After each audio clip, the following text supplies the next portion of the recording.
Hi friend, welcome to R academy. তো যে সমস্ত ক্যান্ডিডেট তোমরা এনএমজিএনএমের জন্য প্রিপারেশন নিচ্ছ তাদের জন্য মোস্ট ইম্পর্টেন্ট আজকে কিন্তু জিকে একটা সেট নিয়ে এসেছি। তো এখানে যে প্রশ্নগুলো তোমাদের সায়েন্স থেকে প্রশ্ন নিয়ে আসা হয়েছে, এখান থেকে যে প্রশ্নগুলো খুবই ইম্পর্টেন্ট, যারা নতুন আছো অবশ্যই চ্যানেলটিকে সাবস্ক্রাইব করে দিবে। এরকম ভিডিও কিন্তু রেগুলার তোমরা পরীক্ষার আগের দিন পর্যন্ত কিন্তু পেতে পাবে, ঠিক আছে? তো এখানকার প্রশ্নগুলো কী কী আছে তোমরা চলো কথা না বাড়িয়ে ক্লাসটা আমরা শুরু করি। এখানে 29 নম্বর প্রশ্ন দেখো, রান্নার কাজে কোন জ্বালানি হিসেবে ব্যবহার করলে বেশি পাওয়া যায়? বলছে রান্নার কাজে কোন জ্বালানি হিসেবে ব্যবহার করলে বেশি তাপ পাওয়া যায়। ও, তাপটা ছিল এখানে, তো তাপটা উঠে গেছে, তাপ পাওয়া যায়।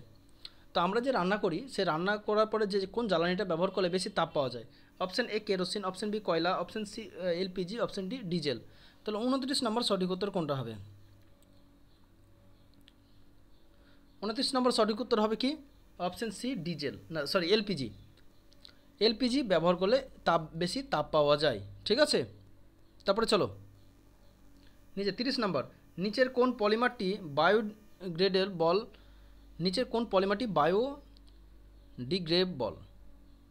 ঠিক আছে, গ্রেডেবল। তাহলে 30 নম্বর সঠিক উত্তর কোনটা হবে? তাহলে এখানে বলছে সেলুলোজ, টেফলন, লাইনন না পলিথিন। তাহলে সঠিক উত্তর হবে অপশান এ সেলুলোজ, ঠিক আছে। পলিমারটি বায়োডিগ্রেডেবল হচ্ছে সেলুলোজ। তারপর নেক্সট প্রশ্ন কী আছে দেখো, 31 নম্বর, সমুদ্রের জলে অম্লতা বাড়ার কারণ হলো কি? সমুদ্রের জলে অম্লতা বাড়ে, তার কারণটা কি? সঠিক উত্তর কোনটা হবে? SO2 শোষণ, CO2 শোষণ, NO2 শোষণ না O2 শোষণ? খুব ইম্পর্টেন্ট প্রশ্ন। 31 নম্বর সঠিক উত্তর কোনটা হবে? তো 31 নম্বর সঠিক উত্তর অপশান বি CO2 শোষণ, ঠিক আছে। সমুদ্রের জলে অম্লতা বাড়ার কারণ হচ্ছে CO2 শোষণ। 32 নম্বর, ফুলারিনের সংকেত হলো কি? খুব ইম্পর্টেন্ট প্রশ্ন কিন্তু আসার মতো প্রশ্ন, ভেরি ভেরি ইম্পর্টেন্ট প্রশ্ন। তাহলে ফুলারির সংকেত কি? C30, C40, C60 না C80? সঠিক উত্তর কোনটা হবে? ফুলারিনের সংকেত, খুব ইম্পর্টেন্ট প্রশ্ন কিন্তু এটা। তাহলে অপশান সি হবে সঠিক উত্তর। C60 হচ্ছে ফুলারিনের সংকেত, ঠিক আছে, মনে রাখবে, খুব ইম্পর্টেন্ট প্রশ্ন কিন্তু এটা, বারবার বলে দিলাম। তারপর নেক্সট প্রশ্ন দেখো কি আছে, 33 নম্বর প্রশ্ন, কার্বন ডাইঅক্সাইড গ্যাস প্রস্তুত করতে লাগে। তাহলে কার্বন ডাইঅক্সাইড গ্যাস প্রস্তুত করতে কী লাগে? সালফার না মার্বেল পাথর না পটাশিয়াম ক্লোরেট না কস্টিক পটাশ? 33 নম্বরের সঠিক উত্তর কোনটা হবে? 33 নম্বরের সঠিক উত্তর কোনটা হবে? কার্বন ডাইঅক্সাইড গ্যাস প্রস্তুত করতে কী লাগে? কার্বন ডাইঅক্সাইড গ্যাস প্রস্তুত করতে কি মার্বেল পাথর লাগে, ঠিক আছে, মার্বেল পাথর। কার্বন ডাইঅক্সাইড গ্যাস প্রস্তুত করতে কি লাগে? মার্বেল পাথর। ভেরি ভেরি ইম্পর্টেন্ট প্রশ্ন কিন্তু। 34 নম্বর প্রশ্ন কি আছে, বিরঞ্জন ধর্ম আছে কিসে? হিরে, গ্রাফাইটের না ভূষাকালি না সক্রিয় চারকোলে? 34 নম্বর সঠিক উত্তর কোনটা হবে? বিরঞ্জন ধর্ম আছে কিসে? তাহলে কোন অপশানটা সঠিক উত্তর? অপশান ডি হবে সঠিক উত্তর, সক্রিয় চারকোলে। তো বিরঞ্জন ধর্ম আছে কিসে? চারকোলে। 34 নম্বরের সঠিক উত্তর, ঠিক আছে। তারপর নেক্সট প্রশ্ন কি আছে দেখো, 35 নম্বর, একটি গ্যাসীয় জ্বালানি হচ্ছে কেরোসিন, ডিজেল, পেট্রোল, এলপিজি, ঠিক আছে। তো একটি গ্যাসীয় জ্বালানি কি? খুবই ইম্পর্টেন্ট প্রশ্ন। তাহলে একটি গ্যাসীয় জ্বালানি কোনটি হবে? 35 নম্বর সঠিক উত্তর কোনটা হবে? একটি গ্যাসীয় জ্বালানি হলো কি? সঠিক উত্তর হবে অপশান ডি এলপিজি। একটি গ্যাসীয় জ্বালানির নাম কি? এলপিজি। খুব ইম্পর্টেন্ট প্রশ্ন কিন্তু এটা।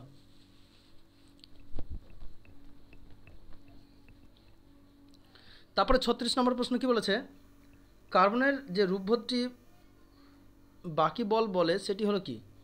কার্বনের যে রূপভেদটিকে বাকিবল বলা হয়। 36 নম্বর সঠিক উত্তর কোনটা হবে? হিরোক, গ্রাফাইট, ফুলারিন, গ্যাস কার্বন। তাহলে কার্বনের যে রূপভেদটি বাকিবল বলে সেটি হলো কি? ভেরি ভেরি ইম্পর্টেন্ট প্রশ্ন। 36 নম্বরের সঠিক উত্তর কোনটা হবে? 36 নম্বর সঠিক উত্তর অপশান সি ফুলারিন, ঠিক আছে। কার্বনের যে রূপভেদটি বাকিবল বলে সেটি হলো কি? ফুলারিন। ভেরি ভেরি ইম্পর্টেন্ট প্রশ্ন। 37 নম্বরে, 36 নম্বরে। 37 নম্বরে কোনটা হচ্ছে দেখো, ভেরি ভেরি ইম্পর্টেন্ট। দেখো, নিচের কোন গ্যাসটি গ্রিনহাউস গ্যাস নয় সেটি হলো কি? তো নিচের কোন গ্যাসটি গ্রিনহাউস গ্যাস নয়? ভেরি ভেরি ইম্পর্টেন্ট প্রশ্ন। 37 নম্বর সঠিক উত্তর কোনটা হবে? অপশানে বলছে CO2, CH4N2O না O2? এখানকার মধ্যে দেখো কার্বন ডাইঅক্সাইড কিন্তু গ্রিনহাউস গ্যাস, আমরা কিন্তু দেখে এসেছি। CH4 কিন্তু greenhouse gas, N2O nitrous oxide কিন্তু গ্রিনহাউস গ্যাস, কিন্তু অক্সিজেন কিন্তু গ্রিনহাউস গ্যাস নয়। O2 মানে কি? অক্সিজেন। তাহলে অক্সিজেন কিন্তু গ্রিনহাউস গ্যাস নয়। ভেরি ভেরি ইম্পর্টেন্ট প্রশ্ন, ঠিক আছে। 38 নম্বর প্রশ্ন দেখো, নিচের কোন জ্বালানির তাপমূলক সবচেয়ে বেশি? 38 নম্বরের সঠিক উত্তর কোনটা হবে? নিচের কোন জ্বালানির তাপমূলক সবচেয়ে বেশি? অপশন এ কি হচ্ছে হাইড্রোজেন, অপশন বি হচ্ছে কয়লা, অপশন সি হচ্ছে কেরোসিন, অপশন ডি হচ্ছে পেট্রোল। নিচের তাপমূলক সবচেয়ে বেশি এগুলোর মধ্যে কোনটা হবে? এর আগে ছিল এলপিজি, আমরা করেছিলাম এর আগে ভিডিওতে, আমরা কিন্তু একটা ভিডিও করেছিলাম। তো এগুলোর মধ্যে তাপ সবথেকে বেশি কোনটাতে? 38 নম্বর সঠিক উত্তর কোনটা হবে? তাহলে সঠিক উত্তর হবে হাইড্রোজেন, অপশন এ হবে সঠিক উত্তর হাইড্রোজেন। নিচের কোন জ্বালানি তাপমূলক সবচেয়ে বেশি? এগুলোর মধ্যে কী হবে? হাইড্রোজেন সবথেকে বেশি হবে, ঠিক আছে। তারপর নেক্সট প্রশ্ন দেখো 39 নাম্বার, কার্বোজেন হলো কি? তো কার্বোজেন হলো কি? 5%, 5% CO2 মিশ্রণ O2, না 90% কার্বন ডাইঅক্সাইড মিশ্রণ O2, না 25% কার্বন ডাইঅক্সাইড O2, না 60% কার্বন ডাইঅক্সাইড মিশ্রণ O2? তাহলে 39 নম্বর সঠিক উত্তর কোনটা হবে? কার্বোজেন হলো কি? অপশন এ 5% কার্বন ডাইঅক্সাইডের মিশ্রণ O2, মনে রাখবে। তাহলে অপশন এ হবে সঠিক উত্তর, 5% কার্বন ডাইঅক্সাইড মিশ্রণ O2। ভেরি ভেরি ইম্পর্টেন্ট প্রশ্ন। তারপর নেক্সট প্রশ্ন কী আছে দেখো 40 নাম্বার, নিচের কোন যৌগটি উত্তাপ করলে কার্বন ডাইঅক্সাইড গ্যাস উৎপন্ন হয়? নিচের কোন যৌগটি উৎপন্ন করলে কার্বন ডাইঅক্সাইড গ্যাস উৎপন্ন হয়? তো এটা তোমরা কিন্তু কমেন্টে লিখবে, তো আমি উত্তরটা বলে দিচ্ছি। দেখো অপশন এ হবে সঠিক উত্তর, Na2CO3।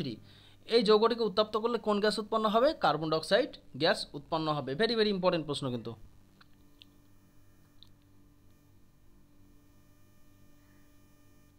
তারপর নেক্সট প্রশ্ন কি 41 নম্বর প্রশ্ন কি দেখো,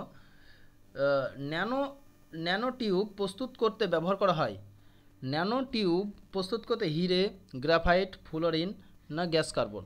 তাহলে ন্যানো টিউব তোমার প্রস্তুত করতে কোনটি ব্যবহার করা হয়? 41 নম্বর সঠিক উত্তর কোনটা হবে? তাহলে এখানে কোনটি ন্যানো টিউব প্রস্তুত করতে কী ব্যবহার করা হয়? সঠিক উত্তর কোনটা হবে? তো সঠিক উত্তর অপশন সি হচ্ছে ফুলারিন, ঠিক আছে। তাহলে ন্যানো টিউব প্রস্তুত করতে কী ব্যবহার করা হয়? ফুলারিন ব্যবহার করা হয়। খুব ইম্পর্টেন্ট প্রশ্ন কিন্তু। তারপর নেক্সট প্রশ্ন কী বলেছে দেখো 42 নাম্বার, নিচের কোনটি বায়োডিগ্রেডেবল নয়? ঠিক আছে, নিচের কোনটি বায়োডিগ্রেডেবল নয়? Option A cellulose, option B হচ্ছে প্রোটিন, অপশন সি হচ্ছে পলিথিন, অপশন ডি হচ্ছে সবকটি। খুব ইম্পর্টেন্ট প্রশ্ন কিন্তু। নিচের কোনটি বায়োডিগ্রেডেবল নয়? ঠিক আছে, 42 নম্বর সঠিক উত্তর কোনটা হবে? তো 42 নম্বর সঠিক উত্তর কোনটা হবে? তো এখানে 42 নম্বর সঠিক উত্তর পলিথিন, ঠিক আছে।